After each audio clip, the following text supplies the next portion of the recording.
Hi everybody, this is batch 131 in the freeze dryer. I started it on October 10th and then I went to bed. I started it on a 9-hour freeze and a 7-hour dry cycle, and when I woke up I started it at 9 o'clock at night. Well, 8:55. So then I woke up at 9:25 in the morning and I had a power failure. So I had to restart it. Since it had already frozen, I just started a dry cycle. I didn't want it to freeze for another 8 hours. And when I opened it to check it, there was a vacuum, so the pump had started and everything was frozen solid. So I figured I was safe there. I'd like to say I know I was safe, but I figured I was safe.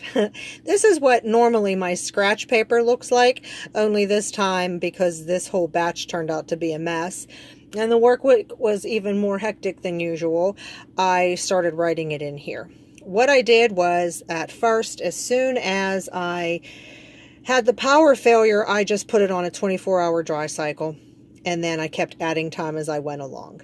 So the total time I dried this after the initial freezing was 150.5 hours. And seriously, I think this is by far the longest my pump has ever run. So while I know that a few people have had issues with their pumps, my pump, it runs strong. And I think these pumps are made to run 24/7. And mine pretty much does when there's a load in there. So I had purchased 22 pounds, almost 23 pounds of chicken thighs for a cost of $18. I cooked them all and I cleaned the thighs, and I know you can freeze dry 10 pounds. So I tried to put 2.5 pounds on each of the trays, but it just wouldn't fit, and I didn't want to overcrowd it. So the trays were really they were full up with 2 pounds. So I just did 2 pounds, and this is what 2 pounds look like.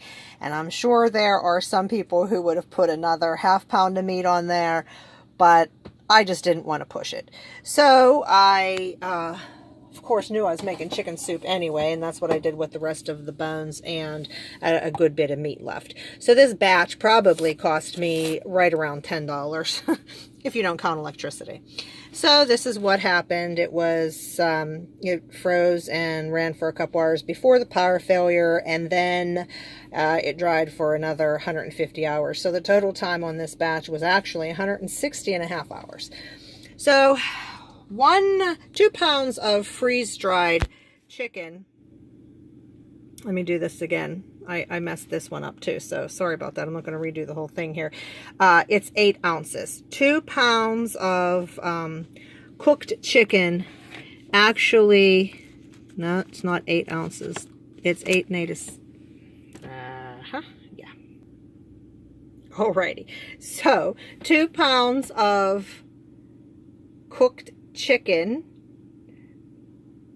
8 ounces. Let's skip that part because I'm not sure if the top part's right. This part, bottom part, is right. I'm sorry.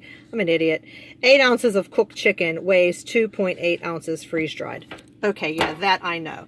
So this right here is 8 ounces cooked chicken, and this package of chicken only weighs 2.8 ounces. So it's great when you're taking those for lunches or camping or long-term camping.